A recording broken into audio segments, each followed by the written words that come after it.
Good afternoon and welcome to the Tuesday, March 1st meeting of the Watershed Committee. With us this evening is several members of the committee, as well as several staff members, and I think we have some public participation tonight as well. First, we'd like to welcome Donna Spinella. She's going to be our newest member of the Watershed Committee, so welcome to her. Calling the meeting to order. I know Al is off tonight and Mike Guyan may be zooming in, so we'll see if he joins us at some point during the meeting. So first order of business is the approval of the minutes from our last session on February 1st. Anybody have any comments, questions, concerns on those? Seeing none. I'll make a motion to accept the minutes as published. A second. Moved, seconded. All in favor, say aye. Aye. Anybody opposed? Okay. Running through our agenda, first item of discussion is an update on our stream cleaning. So I'll throw it over to Mr. Moore to give us an update on where we are with Black Forest. We've completed the spot from Harris Road to Black Forest, and now we've jumped over to the south side of Black Forest. We're starting in there, heading towards Hermann's and then up towards Salt Road. That have a chance to drain down a bit and yes, dewater that? Was the water levels dropped about 2.5 feet so far. Wow. So it was hopeful to get that opened up and get that draining down, and then obviously we'll have to kind of take that section by section as we go through the spring and then see where we end up on that piece. So, okay. And then once we're out of Black Forest, I think we've kind of penciled in Piper's Meadow as the next piece. I've still got to work with the Nature Conservancy. I did have conversations with the school district. So they were here the other day talking about their own development plans for the new bus garage. So I was able to meet the new director of facilities over there. Chat with him. He had no concern and, was happy that, would work with them in the past and access to their property. So I just need to work with the Nature Conservancy on their piece if we need to get access through that end or whether we can come off the end of Coachman and Brome in through there. But I'd like to at least have options. So if we're working one way or the other, we've kind of got choices. So, but the school district, it was good to meet the new to me. I don't think he's new to the position, but meet him and have a conversation, and it seemed like he was open to working with us and had no issues with us accessing their property. So that should be good. that'll be good. And then we've been getting, and I think we'll probably ahead of our next meeting provide an update to the committee about where we are with some of our other stream cleanings. We've been working with BME on those, as the group knows, and getting the permits. Some have been kind of slow in coming, but we've started to get some more in. So I think we can provide a chart to the committee and kind of summarize, where and when, those come in and, how, those are available and when we're going to be able to, get into some of those items. So we'll provide an update on that. So then just wanted to kind of give a little update recap. Obviously we've had, some rain events recently. We had the rain on snow event. So one of the items, is to talk about, we had a couple areas in town. We had some minor, say pocket areas and Eric and Bob, chime in on, spots we've had. I know we've got a couple of items to look at through that. But I also think there's some communication, and we've invited our communications director here today to talk about doing some public education out there for residents to clean out the catch basins. A lot of people through winter have snowbanks on top of them. The catch basin's not uncovered. Similar, we do a PSA of clean out your hydrant, keep that open. We've run some stuff in the past, but I think, it would be good to come from this group to put a little PSA out there, work with, Chris and the team to put stuff on Facebook, put stuff on the website, encourage people to kind of dig those out as spring is coming. We know we're going to have more rain events, clean the leaves off, clean up some debris around your house. So I think one is that cleanup, and then also, I think we can work to have some other language about just clean up around your own house again. check your downspout extenders if things have fallen off during the wintertime, clean out your gutters, do some basic, home maintenance. So I'm just kind of wanted to bring that to the committee, and I would assume the committee is kind of supportive of sending out, some communication to the public on that. But I think ahead of spring and knowing that, with snow melt comes, that may be a benefit to, get some of that information out there to them. And a lot of the stuff we see is, we'll call it nuisance stuff, but the catch basin's either plugged or blocked by snow or whatever that, just isn't allowing the water to go into the drainage structure. It's less often that the drainage structure isn't handling it unless an extreme event. So I don't know if you guys had particular spots that. No, we didn't have too many spots this past time. We've had in the past, though, where the people have been putting their leaves out to the road in the fall, and they put them out in the road, and then when we come through, we end up pushing them back on top of the catch basins, and then the snow sits on them, and they seal themselves over, and then they don't work. And then we have to go back and open everything up and get them going. We had a couple issues this past time when down by the animal hospital at that grate down there. We had some ice lodge in that. We had to knock that open, but once we got that opened up, we had nothing really of flooding on our end. The state has a few issues that they've got to address, but who knows how long it's going to take them to do it. And I think that may be a good, good information in the fall, as we don't do leaf pickup. People have services or put them by the side of the road, and I think we've had that communication for a number of years that the town doesn't do leaf pickup. Whether new residents to town think that we do, they move them over. Other towns, as they travel through Webster or other communities, you push them to the side of the road, and then the town comes and vacuums them up. When that doesn't happen and people expect it, as you said, it ends up in the gutter, it ends up over top of the catch basin, it ends up, plugging up structures. So I think that's something we could also roll out in the fall, is encourage people as we get into November, late November, December, most of the leaves are off the tree, is make sure you get your leaves cleaned up. The town doesn't do leaf pickup. If you have a private service, please make sure they clean them up before wintertime. And then, fortunately this year, December was pretty light on snow, so probably most of them got done. Other years when it snows in October, November, we'll hold for public participation. Other years when snow comes in October, it makes it a little tougher, but I think, just, leveraging our communication, everything else, I think can help with some of that stuff and hopefully get that out there. In the rec bulletin that goes out, this is the one that comes out in this, like, early summer?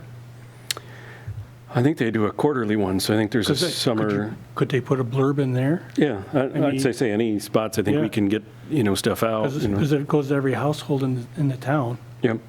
I think just to remind people to, clean them, open it up. I've got a catch basin right near the corner of my property, so when I dig out the mailbox, I dig out the catch basin, and, when you do have a rain event or, snow melt, then, you've got an opportunity for that to have somewhere to go rather than just piling up around it, flooding the street. Now you've got, more ice in the street that creates issues. So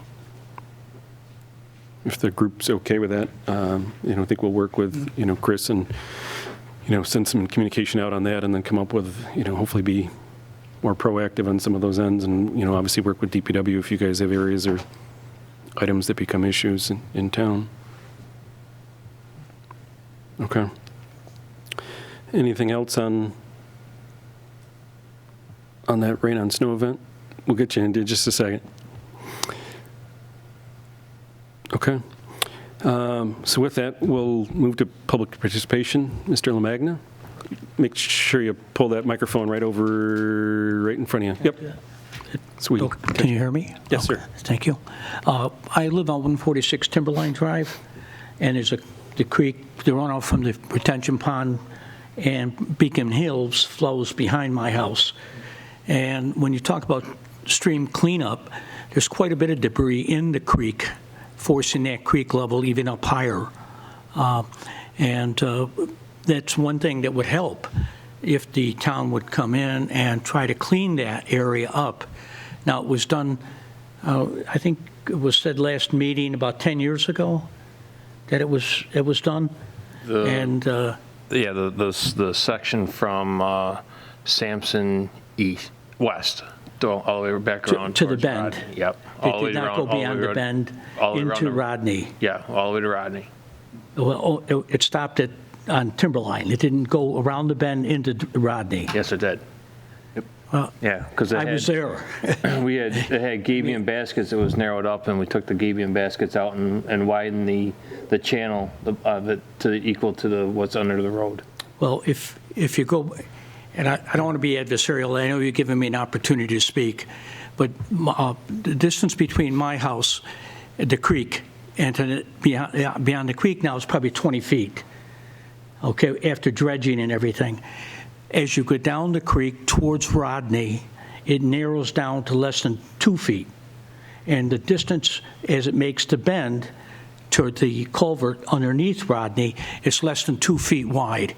And there's a lot of growth and brush there that forces the funnel effect of everything coming this way, and then all of a sudden it goes to that narrow and it can't make it through. It can't make the bend and around because it hasn't been dredged.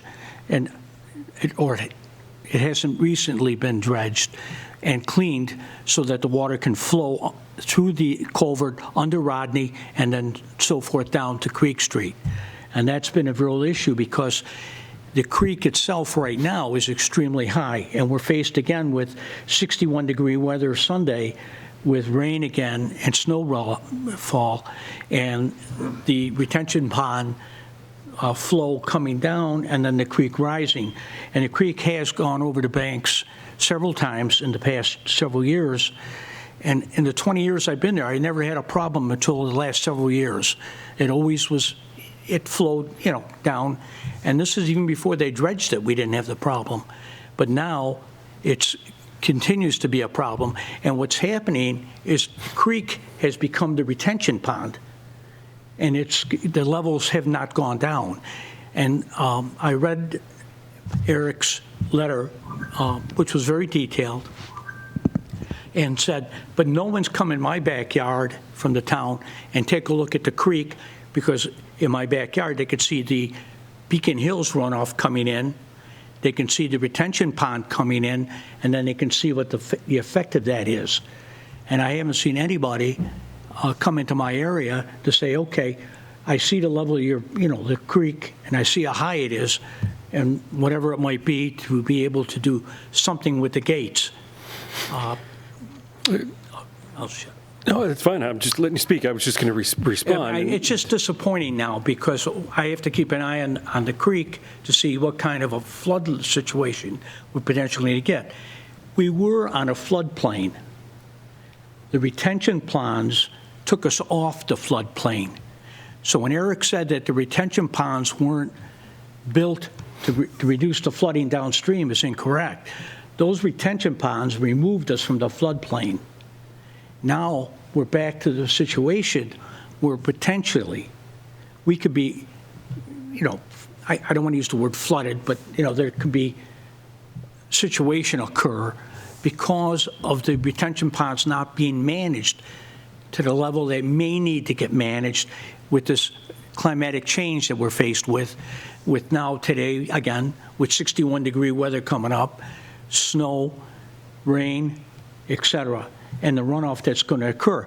Because it doesn't look like the Beacon Hills retention pond is working, because we're getting a lot of water from Beacon Hills, and I've looked at the retention pond in Beacon Hills, if that's the retention pond where Scribner and Beacon Hills comes. I've never seen that thing fill up at all, and as to any level. So consequently, what's occurring because of these situations is we're getting the down effect of it.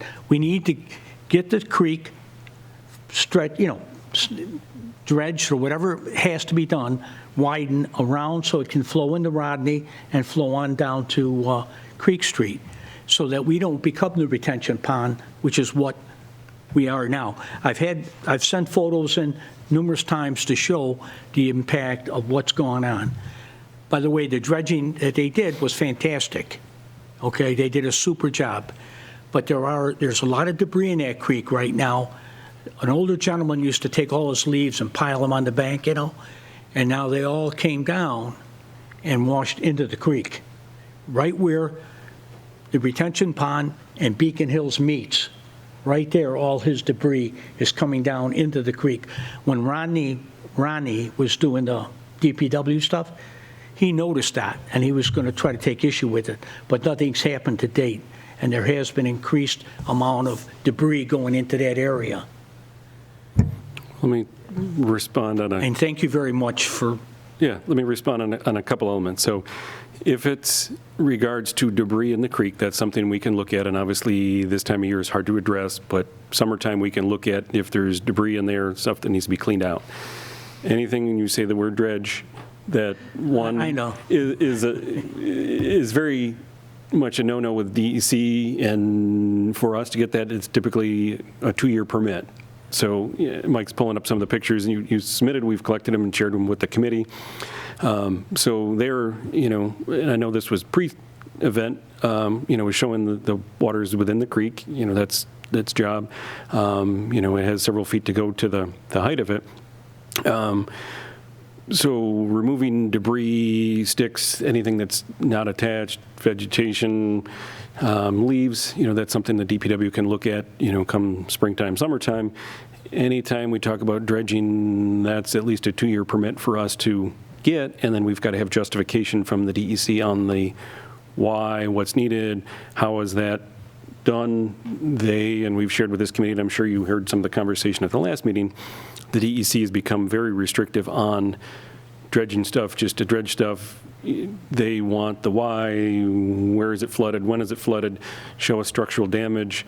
It's not just, well, my grass got wet or I don't like the water, so they've become very restrictive on that end, so that limits what the town can do. We can't go in and just clean it out, dredge it, just because we want to. We can look at put the permits in for that. And at the last meeting, as you watched, I think with the committee, we typically do a June tour. So outside of this meeting, and with COVID, that's been restricted, but typically it's the first Saturday in June. We get one of the rec buses, we pile in, we go out and we drive around. So that's one of the spots that the committee wanted to stop and look, so we'll happily come out, with the group and walk it, and hopefully June, we're still not dealing with snow. We can go out and walk, your backyard, walk the creek, and take a look at it with the committee, and if it seems like it's needed, warranted, that's something we can get that process started, but it takes us, a year and a half to 2 years to get a permit for that, so just to stay with that. And then back, with cleaning the debris and stuff that's currently in there. If there's some leaves and stuff like that, and we also need to mind that we've got hundreds of miles of streams within the town. So I'm not talking just to you. I always talk to all the residents that are watching to say, well, can't you come out every summer and clean the leaves out? I can't commit to that. We can't commit to that. We can't commit to cleaning out every stick of every time. We've got literally hundreds of miles of streams throughout the town, and just the matter of time and staffing and everything, we kind of have to spread our resources around of where we can be, and we try to be, judicious with that. Well, the town's always been very responsive. Matter of fact, unfortunately, we own 10 feet on the other side of the creek, the way it was designed, which baffles my mind. Well, and then it flips as you go further down the creek. It flips, and the neighbors on the side of Rodney own the other side, so it's an odd little. But the town came in and put rocks on the other side to help shore up the banks, and did that, again, when Ronnie was in place and did all that. So when Channing and Ronnie, there were a lot of things they did to help us. It just seems, and I know it's, perception is 9/10 of the law sometimes, but it just seems like right now we're being neglected. And I don't mean that, in an adversarial role, it just seems that way, and it seems like the creek continues to rise and the debris continues to get there. And that's something, if it's holding water without storm events, that's something, we need to look at. But back to Eric's email and his comment about adjusting the gate, just to explain it, there is a 12-inch orifice at the bottom of that structure. So the structure's there, so basically that's the limiter to hold back the water, and it throttles it back. So if we close the gate, you're no longer throttling the water, you're shutting it off altogether. And as he was out there, he said it was within several inches of going over the spillway.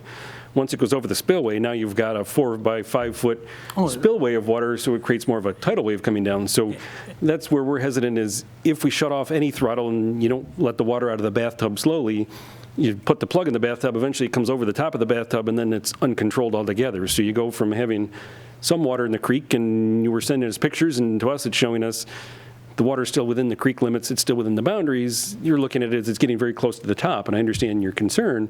But for us, if we've got the thing cracked open and it's flowing out, and we're still letting water out of the bathtub and it's not going over the top, our preference is to leave it. It's working, it's functioning. If we close the gate altogether, now no water comes out of the bathtub, and then once it, if the storm continues, then it goes over the spillway, and then you'll definitely see more water, and then you will get flooded. So Well, I use that That's island that's in the middle of the retention pond. Now, shut up. I use that island in the center of the retention pond. It's kind of the gauge to see how much water comes up there as to how full that pond is getting. And it's not very high at this point. And that's why I looked at the potential to close the yeah, gates. and that's, I mean, it's there, but it's just, It's hard to go out and- I've seen the spillway go over the road, so I've been there long enough to see that and the tragedy that occurred. So I'm not advocating that at all. I'm just trying to look at some kind of a way we can mitigate what's happening downstream and still maintain the retention ponds for what they were designed for, which is to keep us off a floodplain. yep. And That's all I'm looking. Yeah, and we're not looking to modify it. We actually, with the pipe replacement we did, was that just last year or year before, we didn't actually change the gate, the outfall structure at all, so nothing changed on that end. We replaced the pipe that was under the road that was starting to rust out. We've still got to look at slip lining the downstream piece that's still on the south side of Woodfield. So thank you, Mike's pulling it up. So we replaced the piece that was under the road. We had a portion of the pipe that was actually starting to deteriorate over a number of years. We replaced that piece. There is still a piece going south. Again, it won't change the size of it. Looking to slip line that so it lasts, a longer lifetime than what it is now that flows through.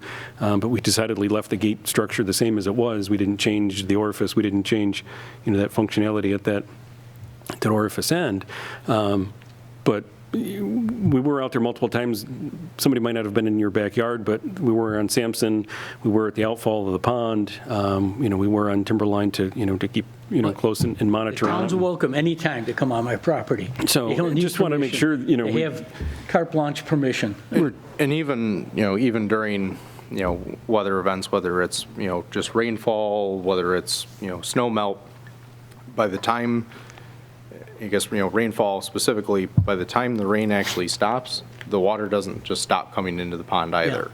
By the time everything upstream, sheet flows down, any runoff, it takes another, 2 to sometimes 3 full days for the water to actually make its way to those ponds. From the email that I'd sent, the intent with the pond, while it did, help kind of take your, property and reduce the size of the floodplain and the location, it's also not meant that you'll never see water, top or kind of crest the creek bank and get into your yard. The intent is that the water will no longer be coming up and flooding the inside of your home. So, I mean, definitely looking at, what's in the stream downstream, if it's holding water and it's not flowing as well as it should, I think that's something we can definitely commit to doing. This committee is committed to adding it to our Saturday tour. We'll be happy to, meet with you, and you can, show the committee and walk, at that time, and, we'll walk it together, take a look at it, and then, see if it does need to get dredged. That's just a lengthy process on our end, and lately it's become a justification process. It's not saying we want to do it, we'll get the permit, here you go. The DEC has pushed back in a lot of areas and said, what's the need? Why do you need it? What's the benefit? How does this, impact the environment in the area? And then we also have to look at, we solve and lower the drainage in your area. Well, that goes to somebody else's area. So we've kind of got to balance that, we don't move a problem from your backyard into somebody else's backyard, as they wouldn't, I don't think, Thank you for like that very permission to much. come and speak. Thank you. And I know one other comment you made as far as armoring the banks with rocks. Well, there is, benefit to that. The DEC, when we're applying for our permits, the DEC actually tells us where rocks can and cannot be placed. While we might want to do the whole stretch, the DEC doesn't just allow us to do such. They tell us where they can be, and they're primarily at bends and intersections. Yeah, they want to keep it as natural as possible, so anything that's armored, lately they've moved toward natural armoring with root wads and mud sills and, weirs and everything else. So they Ends just, up collecting more debris in the creek and. so it's all a balance, and glad you came and happy to have the interaction and discussion. And, as we say, others are watching at home and everything else. So we look at it as hopefully it's educational for everybody that, we don't try, hopefully we don't feel like, we're ignoring people or whatever else. But obviously we've got rules and regulations, and we've got to balance that with what's going on downstream, what's going on upstream. And, you, like most things in life, you move the problem from here, it's going somewhere else. So we've kind of got to balance with everybody that, adjusting it, for one, may impact others. So we've kind of got to find that happy medium. And unfortunately, not everybody's always happy, but, we'll keep an eye on it and keep track of it. So, Thank you. yep. Anything else, sir? No, I probably said quite enough. Okay. Thank you. Oh, just want to make sure I you have. appreciate very much the opportunity to come and talk about Sure. it. Ryan, Brian, anybody else? I don't see anybody else on call or email. You're clear, Mark. Thank you, sir. So nothing further in public participation. So on the communication end of things, we did share, we did finally receive our audit letter. We shared that with the committee members, and Donna, I can get that out to you. The town of Penfield, as many communities, is considered an MS4, so a municipal separate storm sewer system. It's basically a designation by the DEC that they empower us to enforce the DEC regulations, codes, everything else. So as part of that, we have to review construction sites. We have to do public education. So this is our earlier conversations about keeping catch basins clean. Leaf debris helps with public education. I'm sure everybody's seen the H2O Hero, the storm drain markers. That all falls under that program. So every year, the DEC picks a number of communities to do an audit of. We were lucky enough to get audited this year in December, right before Christmas. So we went through our audit, shared with this committee. We had verbal acknowledgement that we had passed our audit at the last meeting, but then subsequent to that, got our letter. So we shared that with the committee, and then Chris and his team have also put out some public communication of that as well. So that's good news. We're keeping up the program. We're doing what we need to be doing. As every audit, there's a few things that they come back with tweaks and things that we could work on and do better as part of that. But that's something that wanted to share with the community at large, that we're doing what we're supposed to be doing and keeping on track. In that same vein, under the Stormwater Coalition, the DEC through EPA is putting out the next round, or the next draft permit. So last was 2015, I believe, is the permit, and I think they plan on doing one every 5 years. Same thing that's happened and impacted many of our lives in the last 2 years was COVID, so their permit was delayed from 2020 and now is coming out in 2022. So they've issued the draft permit. Our coalition, which is a collection of, I think, 29 communities in and around, well, it's all within Monroe County, so villages, towns, 29 communities are part of the Stormwater Coalition. We conjoin our money each year, helps with the public education part, having the billboards on the road for H2O Hero, having, TV spots, doing Facebook commercials and stuff. So we, kind of conjoin our money, work as a coalition to, help each other out with the education part of it. The county helps with that also. So the county has been putting comments together for this new permit. So some of the things that are in it talk about additional education, outreach to specific entities, whether be commercial, industrial, as well as one of the big things that we see is from the coalition is the addition of additional cleaning and maintenance of catch basins. So originally they came out that we had to do every catch basin once a year, as well as the high priority ones twice a year. The town of Penfield has 4,100-ish catch basins within our community. So if we've got to look at every catch basin every year is over 4,000 inspections plus whatever maintenance is needed. That was their first draft. We sent out concerns with that time, staff, money to do that. So they've backed off. They've come back to that we've got to do it once a permit period. So it's once every 5 years and twice for the high priority ones. So still that's over 900 catch basins each year that we've got to go out and inspect.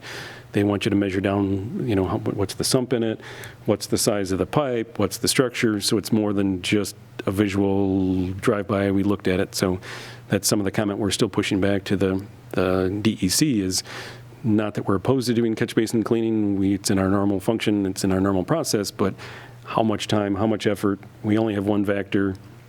So that's out there cleaning out rags out of pump stations and cleaning out sanitary sewers and keeping sewage from backing up. So, some of the concern about the how is that implemented and how much time and effort's needed for that. And then the other thing that the committee's focusing on is the implementation time. So some of their timeframes are 30 days, some of them are 60 days or 66 months. So some of those obviously have real implications to time, money. So some of our concern is if it's within 6 months and they adopt this permit in May, we don't have a budget cycle to, adjust our budget if we need to increase and get another Vactor, get more staff, get things to, to keep up with it. We need a little more time to, be able to implement some of these elements. So that's some of the comments that the coalition's pushing back or sending back, comments to the DEC on. So Andy Sansone from the county is our county rep. I know he met with other coalitions. They had similar concerns. They shared some similar thoughts. So all the coalitions, I think, across New York State are going to provide their comments back, feedback to the DEC on it.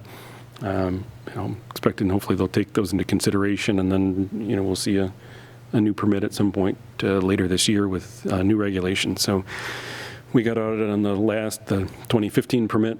Obviously, they're coming out with a new permit, so that kind of raises the bar for us. So good that we passed the last one, but again, this will kind of raise what we've got to do, how much, and a lot of it, public involvement. I think Penfield's ahead of many communities. Not many communities, or any that I know of, have a watershed committee and have opportunities for the public to come and share their thoughts and concerns. So I think, that's one of the spots we got, extra credit on was, we do have an opportunity, thanks to PCTV, we're televised and broadcasting to millions at home watching today. So again, getting the word out and communicating with the public. But that's, part of the program is public involvement, public education, and then, gets into illicit discharge detection. If you see something in storm drains, item 4 is construction. We go out, weekly, do construction site inspections.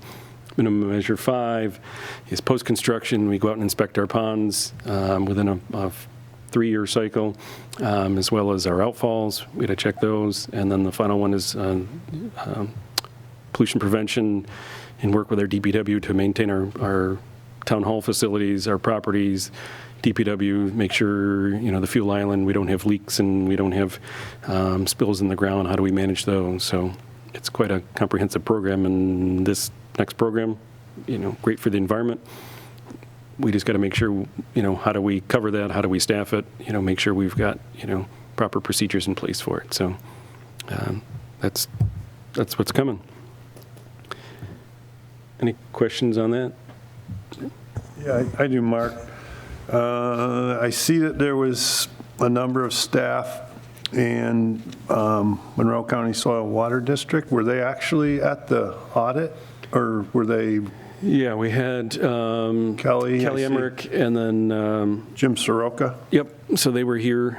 They came in support of the town. They typically come to the audits. Andy Sansone from the coalition, and then obviously our staff and DPW, was there as part of that audit. Yeah, what's their role when they come? I'm just curious. They're there just kind of as support, being as part of the coalition that kind of is afforded as part of our membership dues, fees. They kind of come help support us on the education part of it, share what we've done on that end of it, and then, obviously help us through the program. Kelly works closely with Andy and, at the county, and they do a lot of the training. So part of that is make sure our staff is educated. So Kelly and her team tracked all the trainings, the classes we've gone to, make sure, we're properly educated, so it was helpful to So back up. there's a couple names, I'm totally embarrassed myself, of course, as I do professionally every day, just about. So who's Doug Sangster and Catherine Dubrec? So Doug is our town planner. Okay, So Doug's on the planning side. He did come as the planning tech junior planner. So back in the day, he was involved with doing some of the outfall inspections. And then Catherine is our new junior planner. okay. And she also does our GIS specialist.